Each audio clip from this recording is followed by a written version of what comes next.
Hello, नमस्कार सभी को। आपके YouTube चैनल के अंदर आप सभी का स्वागत है। अभी पीछे अपने 5-6 वीडियोस के अंदर क्लास के अंदर एक चर वाले रैखिक समीकरणों के बारे में अध्ययन किया। कक्षा 6 के अंदर जैसे सरल समीकरण है या समीकरण कक्षा 7 के अंदर भी है ये सरल समीकरण, और कक्षा 8 के अंदर भी एक चर वाले रैखिक समीकरण, और कक्षा 9 के अंदर आगे अपने या कक्षा 10 में चलेंगे तो ये द्विघात समीकरण का रूप ले लेते हैं। यानी कि प्रत्येक क्लास के अंदर ये जो समीकरण होती हैं इससे संबंधित प्रश्नावली और सवाल प्रत्येक क्लास में होते हैं।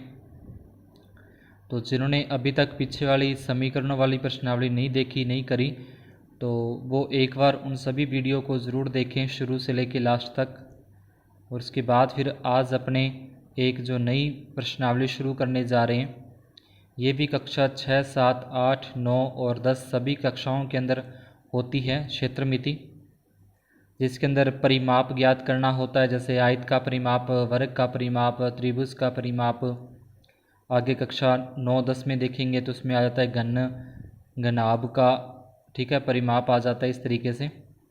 और क्षेत्रफल, इसके बारे में भी आपको पता ही होगा, जैसे आयत का क्षेत्रफल है, वर्ग का क्षेत्रफल है, त्रिभुज का क्षेत्रफल है। तो इस तरीके से अलग अलग आकृतियों के क्षेत्रफल होते हैं। तो ये सभी कक्षाओं के अंदर क्षेत्रमिति जो प्रश्नावली है वो होती है। तो इनको भी अब अपने ध्यान से देखना है, ध्यान से सीखेंगे। बिल्कुल ही छोटे से लेवल से आसान तरीके से इसको अपने शुरू करने जा रहे हैं, और धीरे धीरे इसमें क्लास वाइज आगे बढ़ते जाएंगे। तो जिन्होंने अभी तक पहले चैनल को सब्सक्राइब नहीं किया है वो चैनल को ज़रूर सब्सक्राइब करें। बेल आइकन जो पास में घंटी का निशान सा होता है उसको ज़रूर दबा दें और ऑल पे क्लिक करें। वीडियो को लाइक न करना भूलें और ज़्यादा से ज़्यादा आगे शेयर करें। तो अब अपने करते हैं परिमाप, ठीक है। परिमाप के बारे में पहले अध्ययन करेंगे। परिमाप किसी आकृति के चारों ओर एक चक्कर लगाना क्या कहलाता है? परिमाप कहलाता है। चाहे वो कैसी भी आकृति है, आयताकार है, वर्गाकार है, पंचभुज है, छठभुज है, त्रिभुज है, कैसी भी आकृति है, टेढ़ी बिंगी जैसी भी हो, तो उनके चारों ओर एक चक्कर लगा देना उसका परिमाप कहलाता है। जैसे कि चित्र देख रहे हो आप, ए बी सी डी, मान लो किस तरीके का कोई आकृति है, तो अगर इसको ए बिंदु से शुरू करते हुए ए, उसके बाद फिर बी बिंदु पे गए, फिर सी बिंदु पे गए, फिर सी से डी पर, फिर डी से वापस ए, तो इस तरीके से अगर अपने एक चक्कर इस पे पूरा कर लिया, जहाँ से शुरू किया वहीं पे आके वापस ख़त्म किया, तो वो एक चक्कर हो जाता है। तो उस एक चक्कर को बोलते हैं परिमाप। यानी कि आकृति का परिमाप हो जाएगा। तो आकृति का अगर परिमाप अपने को लिखना है तो इस तरीके से लिखा जाएगा, ए बी, तो इस तरीके से सभी को प्लस में लिखना है, A B plus B C plus C D plus D A. तो ये सारे यहाँ पे लिख दिए जाएंगे, A B plus B C plus C D plus D A. अब इनमें जितने जितने सेंटीमीटर दे रखे हैं, सेंटीमीटर हो या मीटर हो, ये उनकी लंबाई की माप होती है कि कितने सेंटीमीटर लंबा है, चौड़ा है, ठीक है, ऊंचा है, तो ये लंबाई होती है, या चौड़ाई, ऊंचाई, सेंटीमीटर, मीटर, किलोमीटर के अंदर ये दूरी के माप होते हैं। तो ये सभी अपने इनको प्लस करेंगे, यानी कि यहाँ से शुरू करना है 40 प्लस 10 प्लस 40 प्लस 10।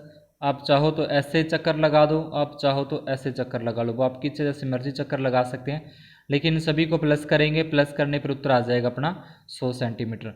तो इस आकृति का जो परिमाप है वो हो जाएगा 100 सेंटीमीटर का। इसी प्रकार से ये आकृति देखें दूसरे नंबर वाली, ठीक है, ये प्लस का निशान है। तो ये आकृति भी इस तरीके से ही है। यहाँ से अगर देखें ए बी सी डी इस तरीके से चलती हुई पूरी आकृति है। अब इसका अगर परिमाप ज्ञात करना है तो यहाँ ए से लग जाए, इन सभी को जोड़ते आएँ, ठीक है, जितने जितने सेंटीमीटर आते जाएंगे उन सभी को जोड़ते आएंगे इस तरीके से। इन सभी को प्लस करना है, सभी को जोड़ना है, और सभी को जब ये लास्ट तक जोड़ देंगे तो ये आ जाएगा अपने इस आकृति का परिमाप आ जाएगा।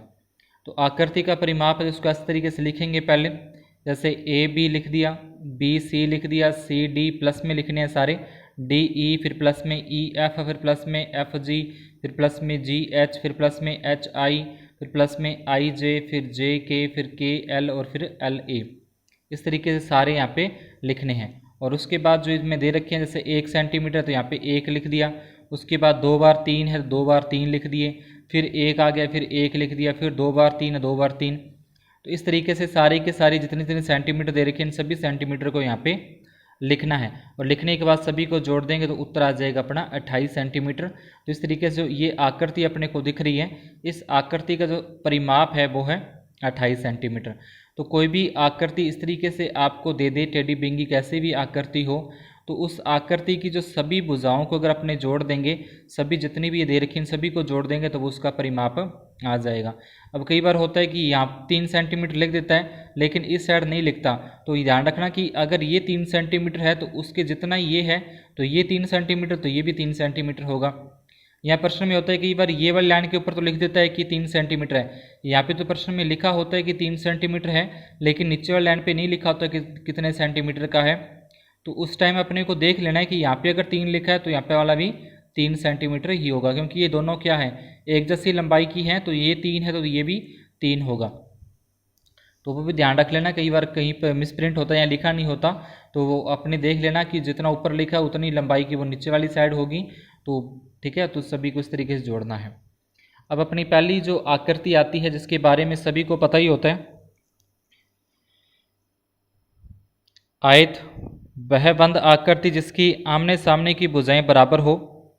ठीक है, आयत होता है जिसकी आमने सामने की भुजाएं बराबर होती हैं।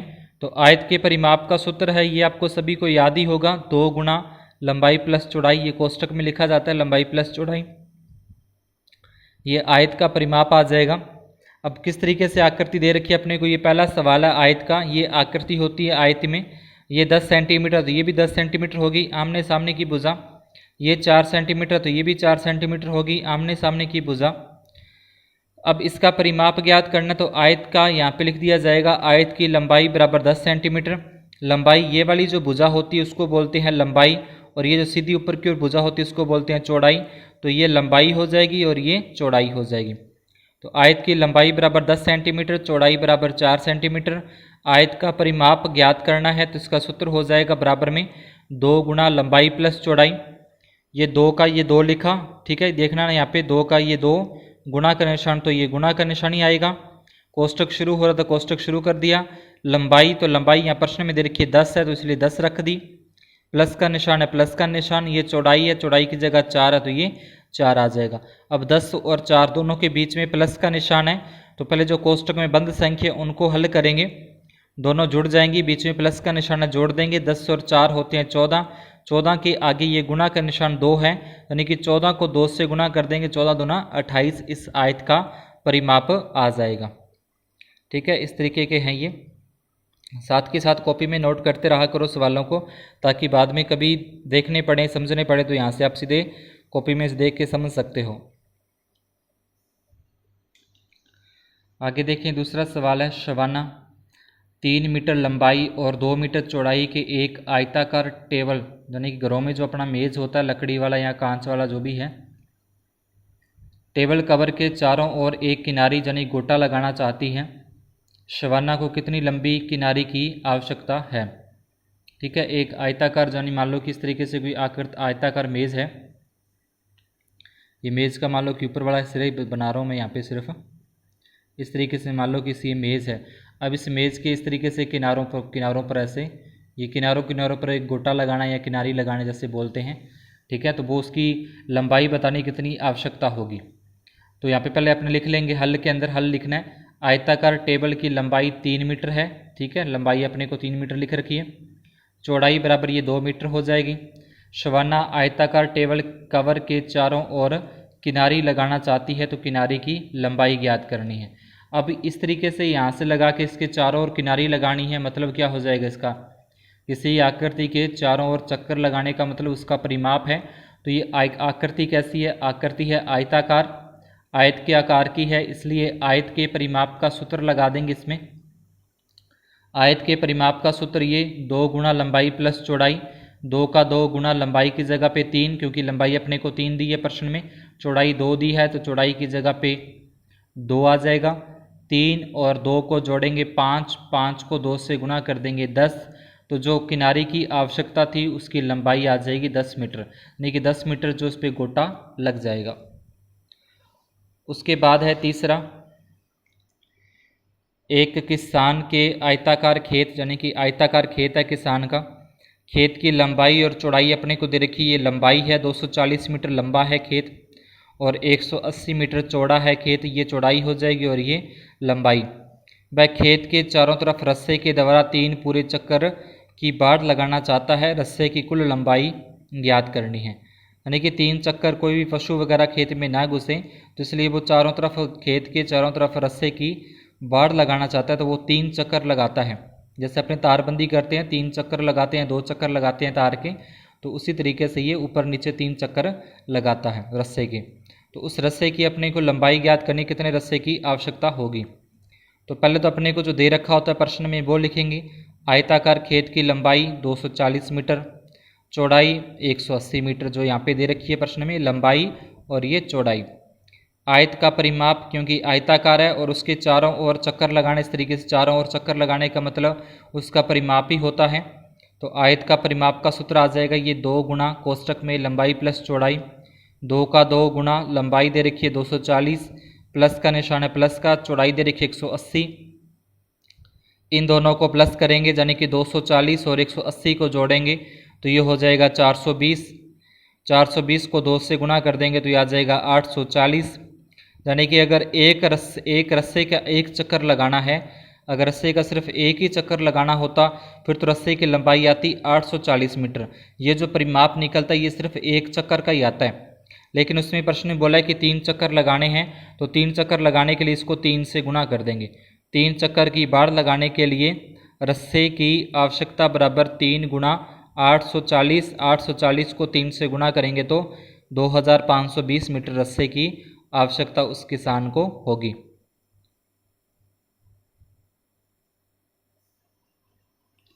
आगे देखिए, चौथा है 250 मीटर लंबाई और 175 मीटर चौड़ाई वाले आयताकार बगीचे के चारों ओर बाड़ लगाने का व्यय, व्यय का मतलब होता है खर्च, रुपये 12 प्रति मीटर की दर से ज्ञात कीजिए।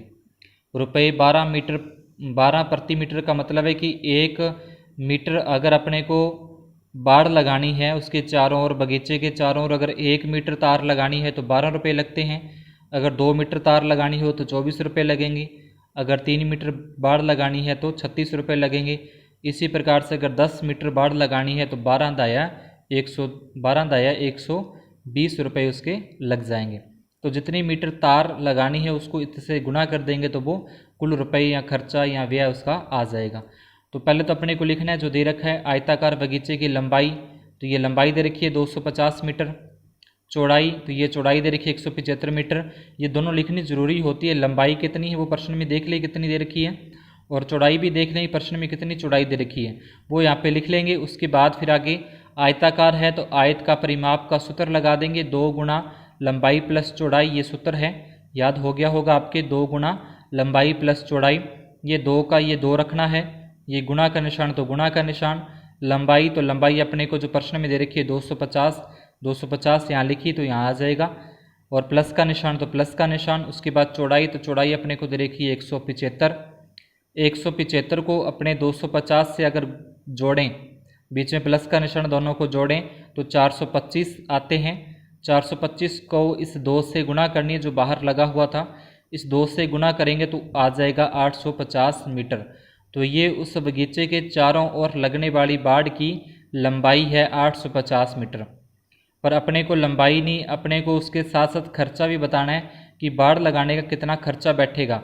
1 मीटर के 12 रुपये लगते हैं, 1 मीटर बाड़ लगाने का खर्चा कितना है 12 रुपये, तो 850 मीटर बाड़ लगाने का व्यय हो जाएगा, तो इसको अपने 12 से गुना कर देंगे तो ये आ जाएगा 10,200 रुपये। उसके बाद ये कुछ सूत्र हैं, ये आप याद कर लेना, ठीक है, कॉपी में नोट करके। उसके बाद फिर इस पर सवाल बताएंगे, जैसे कि सम आकृतियों का परिमाप, जैसे कि बोल दे जो वर्ग होता है वर्ग हो गया, जैसे सम पंचभुज है, सम छठभुज है, सम बाहु त्रिभुज है, सम अष्टभुज है। तो कोई भी इस तरीके सम लगा हुआ साथ में आ जाए तो उसका परिमाप, जैसे वर्ग का परिमाप का सूत्र 4 गुना भुजा की लंबाई। वर्ग में क्या होता है, वर्ग में 4 भुजाएं होती हैं और चारों भुजाएं समान होती हैं, तो इसको हमने सम चतुर्भुज भी बोल सकते हैं। वर्ग को सम चतुर्भुज भी लिखा आ सकता है, तो जब सम चतुर्भुज लिखाए तो भी 4 गुना भुजा की लंबाई होती है। समबाहु त्रिभुज, समबाहु का मतलब जिसकी सभी भुजाएं समान हो। त्रिभुज है, इसका मतलब 3 भुजाओं वाला होता है त्रिभुज। 3 भुजाओं वाली बंद आकृति को त्रिभुज कहते हैं। समबाहु त्रिभुज का मतलब जिसकी तीनों भुजाएं समान हो वो समबाहु त्रिभुज होता है, और इसका परिमाप हो जाएगा 3 गुना भुजा की लंबाई। फिर समपंचभुज लिखा है, तो समपंच, पंच का मतलब होता है 5 भुजाएं, तो 5 गुना भुजा की लंबाई। फिर ये सम छठ, छठ का मतलब होता है 6 भुजाएं। सम का मतलब समान, समान 6 भुजाएं, तो इसका परिमाप हो जाएगा 6 गुना भुजा की लंबाई। फिर है सम सप्तभुज, तो सम सप्तभुज का मतलब 7 भुजाओं वाली आकृति, तो इसका परिमाप हो जाएगा 7 गुना भुजा की लंबाई। फिर सम अष्टभुज का परिमाप, तो अष्ट का मतलब 8 भुजाओं वाली, तो अष्टभुज का परिमाप बराबर 8 गुना भुजा की लंबाई। तो इन सूत्रों को याद कर लेना, उसके बाद अपने कल की क्लास में इनसे संबंधित सवाल करेंगे। आज की क्लास में इतना ही। धन्यवाद, शुभ दिन।